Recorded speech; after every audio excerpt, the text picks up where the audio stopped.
Welcome back to your video trainings. Here we're going to talk all about the media library as well as the photos and other digital assets on your site. Everything starts with uploading elements to the media library. You can find that on the very top left-hand side under Design Settings. You'll click on Media Library. Then your file folder will open up, and this is where you can add and organize different pieces of content you want to include on your site. In order to do that, first you either drag and drop to upload files, or you can click on Upload Files right down here in the bottom left-hand corner. When you upload files, you can upload multiple at a time. Showit is really good at handling a large amount of files. You'll see as you upload a little tab appear here that tells you your progress, and then they will appear here. Now this is the folder for this specific template. You can add as many folders as you like. In order to do so, you'll just upload your media and then select the photos by clicking this check. And then down here in the bottom right-hand corner, you can select Move to Folder, and you can select a folder you would like to move your assets to. Or if you scroll down to the bottom of your list here, you can click on Add New Folder to name a new folder to organize your content. I highly suggest going in and organizing your content in a way that makes sense for you and your business, because things can get a little bit crowded in here, and it just makes finding the right content super easy when things are organized into folders. In terms of uploading images, you always want to use JPEG images whenever possible, so .jpg. This is going to really help with your page load speed. Showit is going to automatically optimize these images for you, so you don't need to worry too much about the file size. For other file types like PNGs that need a transparent background, you'll want to make sure that you're uploading them close to the size that you'll be using them on the site. Let's use this PNG for example. So this frame over top of this balloon photo here needs a transparent background in order for it to work. Now, when you upload this photo, if we go to size and positioning, you can see that we are using it at approximately 350 by 580. That is the size of this image. Now, if I were to upload an image that's 3000 by 5000, that is way bigger than what we need to display this image as. It's just recommended that I upload a PNG image somewhere around the width and height of the way I'm going to use it on the site. It doesn't have to be exact, but if you can get close, it'll really help, because Showit doesn't have to load a massive image just to display it in a smaller version. You also can upload things like GIFs and videos. Videos have to be, in order to have them on the media library, they have to be under 8 megabytes, which is pretty small, and they can only be used as canvas backgrounds. Just keep that in mind when you're uploading videos. If you want to embed longer videos, you definitely can. You won't add them to the media library. You'll go down to the very center of the screen at the bottom and then click on video. And then if you go up to video over here in the very top right-hand corner, you can choose Vimeo or YouTube, and then you'll put in the YouTube or Vimeo ID in order to embed your video. Then you can play with some of these controls depending on your preferences for controls color, if you want it to loop or play automatically. Now we can talk about these specific images on your site and how to swap them out. I'll use this home canvas as an example. We already talked about this PNG image here. If we go to the page tab, you can see it's named Polaroid 1, and then underneath that is Graphic 1. So if I wanted to switch out this photo, I would select it from the list down here.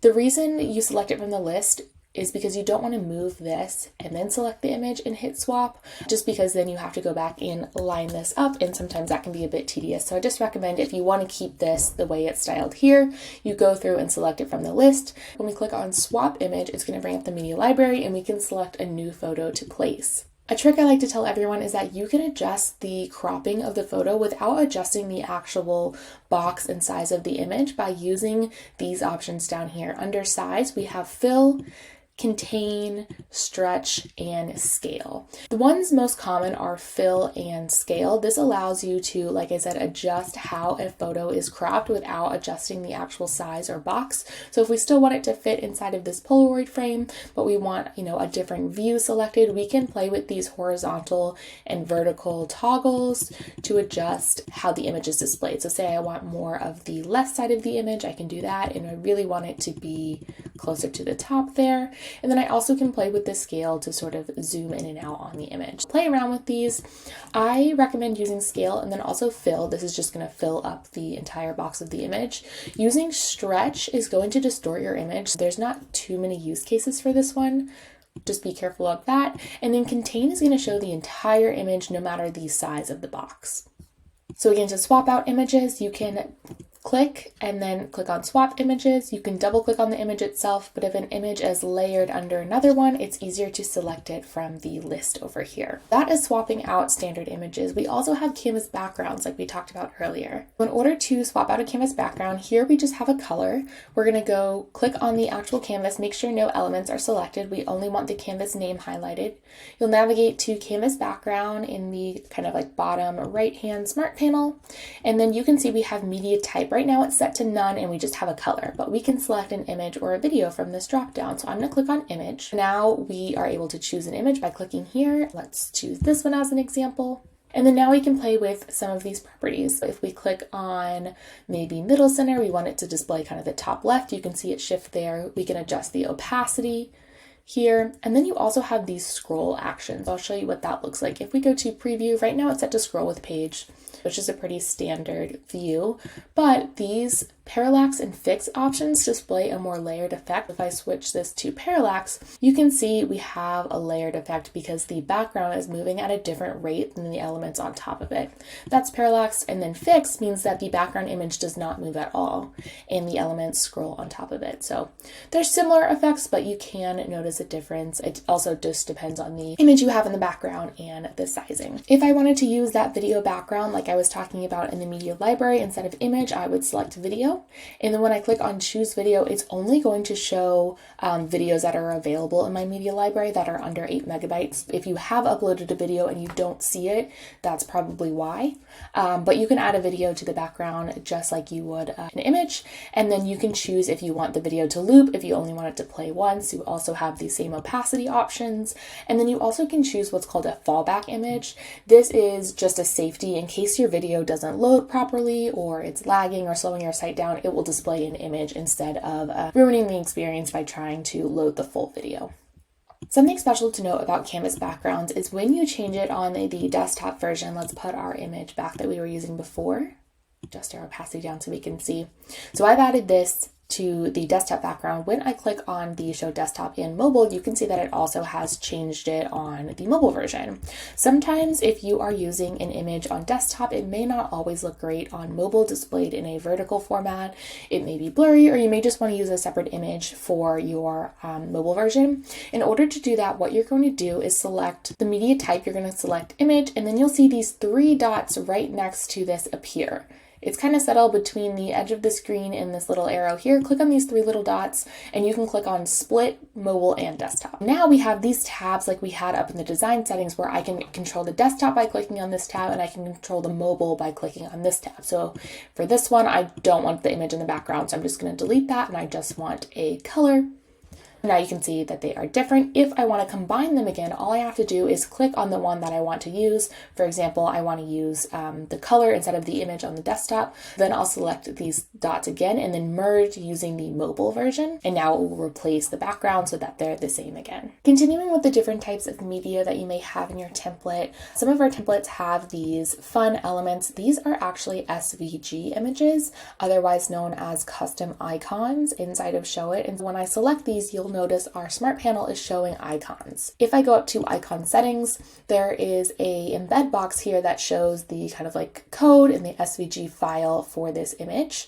I can go down to color here and I can change and customize these colors to make them fit my brand. If you want to add additional icons, you can copy and paste what's provided here, or you can go down to the very bottom center and select icon. It will populate right here. It always comes up with this smiley face first, but you can go down to icon chooser and you can also choose icons that Showit has made available to you. These are basic things like email icons, social media icons, but they can be really convenient. We are now on the custom installation page in this template, but you may have a page similar that includes a gallery. There's many different types of galleries that you can use in Showit, but I'm going to use this one as an example first. If I click on custom work page, custom installation gallery, inside this canvas, here is our gallery. If we go to preview, we can scroll down and see how this works. Depending on your template, you will have different styles of galleries, but most of them include a sliding gallery. You can see that I'm clicking and dragging to flip through these images. The way to set this up is actually to click on the gallery, then you'll go to, in the Smart panel, you're going to go to the top left and click on Manage Images. Here you can see all the images currently in the gallery, and you can replace them with your own by selecting and deleting images, and then uploading images you want to use to your media library, then clicking on this check mark here, and then you'll see this blue arrow, and you can pop them over into your gallery. You also can reorganize images by dragging them around.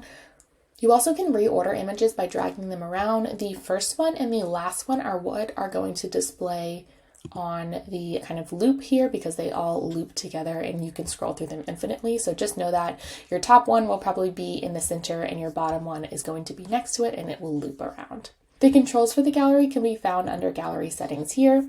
We have loop images selected. We can adjust the spacing, the white space inside the images. We can select this to auto advance if we want by bumping this number up to, 2-3 seconds.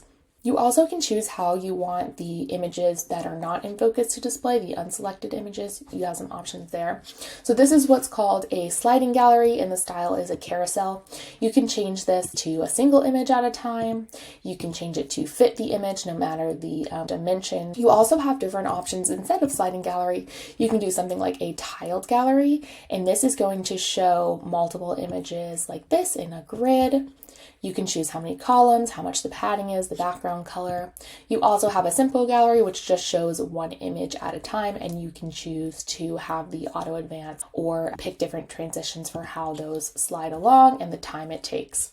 These buttons here are set up to control the gallery, and I'm going to go over click actions in a separate video, but just know that's how these are connected through click actions that are set to control this gallery. If you want to add a gallery to a page that doesn't have one, or you want to make, for example, this image a gallery, what you can do is go down to the very bottom center like we were selecting an icon or video and select gallery, and then you can size and adjust the bounding box of your gallery to fit whatever you want. I'm going to pretend that I want this image here to be a gallery.